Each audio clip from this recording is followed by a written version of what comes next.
Hi friends, video నచ్చితే like చేయండి. ఈ కావని నాగమ్మ తల్లిని తన కూతుర్ని చూపించమని అడగటంతో వెంటనే నాగమ్మ తల్లి సరాసరి గుడి దగ్గరికి తీసుకువెళ్లటంతో అవని చాలా ఆశ్చర్యపోతుంది. నా కూతురు ఈ గుడి దగ్గర ఉందా ఏంటి? చూపించమ్మా, ఎక్కడుందో, నా గుండెల మీద నీరు పోసినట్టు అవుతుంది అని అవని వేడుకుంటూ ఉంటుంది. అంతలో విగ్రహంలోంచి అమ్మవారు ప్రత్యక్షమై నాగమ్మ తల్లి వైపు చూస్తూ చూపించొద్దంటూ వెళ్లిపోమంటూ సైగ చేస్తూ ఉంటుంది. దాంతో నాగమ్మ తల్లి వెంటనే వెనుదిరిగి వెళ్ళిపోతూ ఉంటుంది. అవని చూసి చాలా షాక్ అయిపోతూ, నాగమ్మ నాగమ్మ ఆగమ్మ, ఎందుకు అలా వెళ్ళిపోతున్నావు? ఆగమ్మ, ఇంత దూరం తీసుకొచ్చావు, ఇలా అన్యాయంగా వదిలి వెళ్ళిపోతున్నావు, నాగమ్మ నాగమ్మ అని అవని పిలుస్తూ ఏడుస్తూ ఉంటుంది. అమ్మవారు కూడా అవని బాధను చూసి తను కూడా బాధపడుతూ ఉంటారు. ఈ అవని గుళ్ళో ఉన్న అమ్మవారి విగ్రహం దగ్గరికి వెళ్లి మోకాళ్ళ మీద కూర్చొని ఏడుస్తూ ఉండగా అక్షయ చూసి అమ్మ అని పరిగెత్తుకుంటూ వస్తూ ఉంటుంది. అమ్మవారు కూడా వెనకాలే వచ్చి అవనిని చూస్తూ ఉంటారు. అక్షయ వైపు చూస్తూ అమ్మ అని పిలవద్దంటూ సైగ చేస్తూ ఉంటారు. ఇక దాంతో అక్షయ అక్కడే ఆగిపోయి కన్నీళ్లు పెట్టుకుంటూ ఉంటుంది. ఇక అవని నా కూతురు నా కంటికి కనిపించినంత దూరంగా వెళ్ళిపోయింది, లేదంటే నా అక్క చెప్పినట్టు నా చుట్టూనే తిరుగుతుందా? నేను తనని చూడలేకపోయినా తను నన్ను చూస్తుందా? నా గురించి ఎంతో గొప్పగా ఆలోచించే నా అక్షయ నన్ను ఒంటరిని చేసి అలా ఎలా వెళ్ళిపోయింది? ఇప్పటికీ ఒక కళ్ళలాగే ఉంది, నిజంలా అనిపించట్లేదమ్మా. నా బిడ్డను నా ముందుకు రప్పించమ్మా అని అవని అమ్మవారిని వేడుకుంటూ ఏడుస్తూ ఉంటుంది. ఇక దాంతో అమ్మవారు కరిగిపోయి వెంటనే అర్చనగా మారిన అక్షయాని వెళ్ళమని చెప్తూ ఉంటారు. ఇక అక్షయ కన్నీళ్లు తుడుచుకుంటూ అవని ముందుకు వెళ్లి, ఏమండి నేను గుర్తుపెట్టారా అని అవని కన్నీళ్లు తుడుస్తూ ఏడోకండి అని చెప్తూ ఉంటుంది.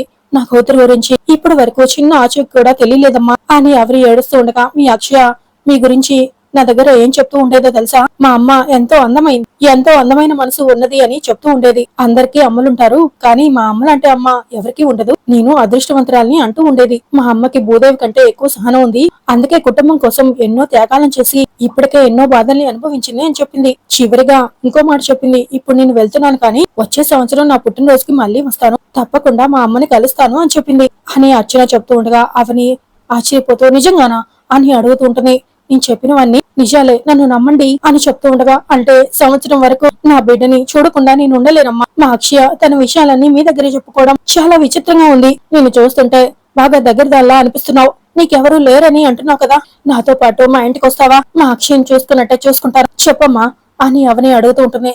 క్షమించండి, మీరు పెద్ద మనసుతో అడిగారు, కానీ నేను రాలేను, గుడిలోనే ఉంటాను, ఏమీ అనుకోకండి. నా ప్రయాణం ఎటువైపో నిర్ణయించబట్టడానికి మరి కొంత సమయం ఉంది అని అర్చన చెప్తూ ఉండగా, సరే అమ్మా, నేను అప్పుడప్పుడు గుడికి వస్తూ ఉంటాను కదా, నా ఇంటికి రావాలని నీకు ఎప్పుడైనా అనిపిస్తే నా దగ్గరికి రావడానికి మొహమాట పడకు అని చెప్తూ ఉండగా, ఓ అలాగేనండి, నాకేం మొహమాట ఉండదండి, మనసులో ఏదుంటే అది బయటికి వచ్చేస్తుంది అని అర్చన చెప్తూ ఉండగా, నా కూతురు గురించి మరికొన్ని మాటలు చెప్పి నాలో ధైర్యాన్ని నింపావు. థ్యాంక్స్ అమ్మా. నా కూతురు ఎక్కడున్నా వెతుక్కుంటాను, అలాగే తొందరలో మంచి ఉద్యోగం చూసుకుని నా కాళ్ళ మీద బ్రతుకుతాను అని అవని చెప్తూ ఉండగా, మీ కాళ్ళ మీద మీరు బ్రతకడమే కాదండి, తొందరలో అందరూ వాళ్ళ తప్పు తెలుసుకొని మీ కాళ్ళ దగ్గరికి వచ్చి పడతారు అని అర్చన చెప్తూ ఉండగా, ఇక బయలుదేరతానమ్మా అని చెప్పేసి అవని వెళ్ళగానే అర్చన ఏడుస్తూ ఉంటుంది. వెంటనే అమ్మవారు ముందుకు వచ్చి, అర్చన పిలిచింది మీ అమ్మాయి కదా, మరి వెళ్ళిపోవచ్చు కదా అని అడుగుతూ ఉంటుంది. ముందు నేను నానమ్మ వాళ్ళ ఇంటికి వెళ్ళాలి, అక్కడ అమ్మకు ఎంతో అవమానం జరిగింది కాబట్టి వాళ్ళందరినీ మార్చాలి, ముఖ్యంగా నానమ్మని. అమ్మ గొప్పతనం అందరికీ తెలిసేలా చేయాలి.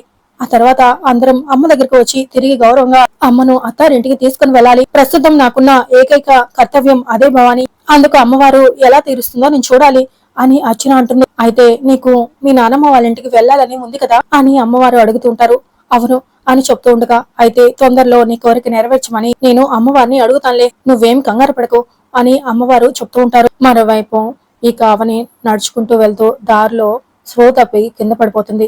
ఇక దాంతో చుట్టూ ఉన్న జనాలు చూసి పరిగెత్తుకుంటూ వచ్చి నీళ్లు చల్లి, అయ్యో లేమ్మా లేమ్మా అని లేపుతూ ఉంటారు.